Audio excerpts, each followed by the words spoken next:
History fine ආදරණීය දුවේ පුතේ අපි සමග එකතු වන්න. ඇමරිකන් විප්ලවය. ඇමරිකන් ප්‍රදේශය ප්‍රථමයෙන්ම සොයාගත්තේ ක්‍රිස්ටෝපර් කොලම්බස් විසින්.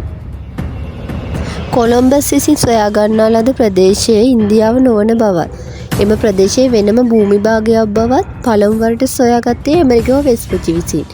ඒ නිසා ඔහුට කරන ගෞරවයක් වශයෙන් එම ප්‍රදේශයේ ඇමරිකාව ලෙස නම් කළා.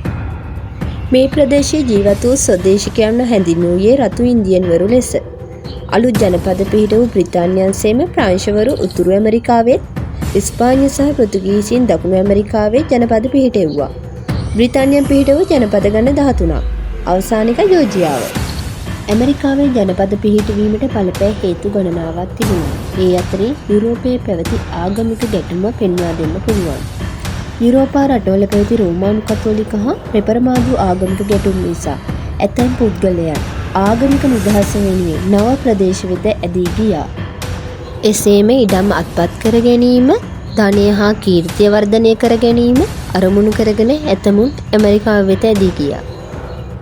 බ්‍රිතාන්‍ය රජයේ ආධිපත්‍ය පිළිගනිමින් මේ ජනපද පවත්වාගෙන ගියා.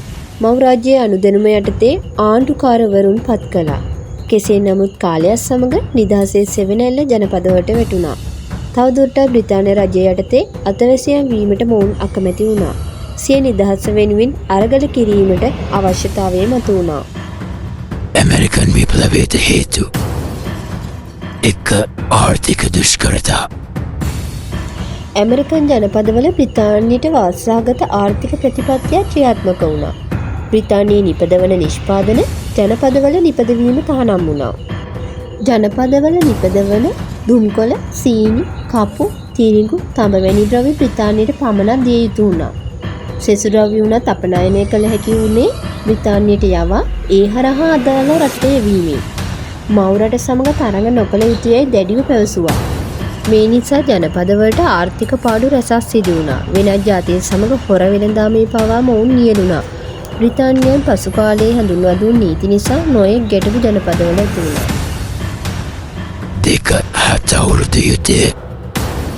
මේ කාලයේ වන විට යුරෝපය තුළ බ්‍රිතාන්‍ය සහ ප්‍රංශය අතර 7 අවුරුද්දක් තිස්සේ යුද්ධයක් ඇති වුණා. ඔවුන් දෙපිරිස සමාදාන වීමත් සමග මෙතෙක් ඇමරිකාවේ පැවති බ්‍රිතාන්‍ය ජනපදවලට ප්‍රංශ ජනපද වලින් එල්ල වූ තර්ජන නතර වුණා. ඒ සමගම ස්වදේශිකයන් වූ රතු ඉන්දියන්වරුන්ගේ තර්ජනන් නතර වුණා. බ්‍රිතාන්‍ය ජනපදවාසීන්ගේ අදහස වුණේ තවදුරටත් අප බ්‍රිතාන්‍ය රජයට වහල්කම් නොකළ යුතු බවත්. 3. බදු අය කිරීම. වර්ෂ 1764 සිට 1765 අතර කාලයේ බ්‍රිතාන්‍ය රජයේ ජනපදවලට බදු වර්ග 3ක් පැනෙව්වා. ඒ තමයි සීනි පනත, මුද්දර පනත සහ මුදල් නෝට්ටු පනත. සත් අවුරුදු යුද්ධයට ගිය වියදම් වලින් කොටසක් ජනපදද දැරිය යුතු බව බ්‍රිතාන්‍ය රජය පැවසුවා. ඒ අනුව මේ බදු පැනෙව්වා. මුදල් නෝට්ටු පනත සඳහා අලුතෙන් මුදල් අච්චු නොගැසිය යුතු බවත්, ඒ සඳහා රන් හා රිදී වලින් ගෙවිය යුතු බවත් පැවසුවා. ලිපි ලේඛන කටයුතු වලදී අය කළ මුද්දර පනත වර්ජනය කිරීමට බුදුමතුන් ක්‍රියා කළා. මෙලෙස තීරු බදු හා මේ බදු ත්‍රිත්වය වර්ජනය කරමින් සියලු ජනපද ඒකරාශී වුණා. ඇමරිකන් ජනපද වෙනුවෙන් බ්‍රිතාන්‍ය පාර්ලිමේන්තුව තුළ නියෝජිතයන් නොමැති නිසා නියෝජිතයන් නැතිනම් බදුන් නැත යන සටන් පාඨය පෙරදරි කරගෙන නිදහස් සටනට අවතීර්ණ වුණා. 4. බෝස්ටන් තේසාදය. ඇමරිකන් නිදහස් සටනට ආසන්නම හේතුව මෙයයි. තීරුගාස්තු වර්ජනය කිරීමත් සමග බෝස්ටන්හි ජනපදවාසීන් පිරිසකට බ්‍රිතාන්‍ය රජයේ වෙඩි තිබ්බා. බ්‍රිතාන්‍ය විරෝධී හැඟීම් තවදුරටත් වර්ධනය වීමට මේ හේතු වුණා.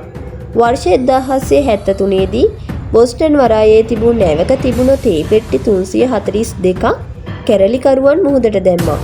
ඒවාට වන්දි ගෙවන තේ මේ වරාය වසා දැමීමට බ්‍රිතාන්‍ය රජය කටයුතු කළා.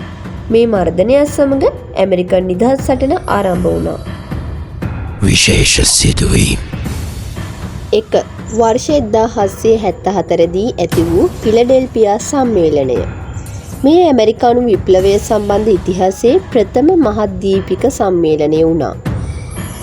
වර්ෂ 1776 ජූලි 4 වන දින ප්‍රකාශයට පත් ඇමරිකන් නිදහස් ප්‍රකාශය.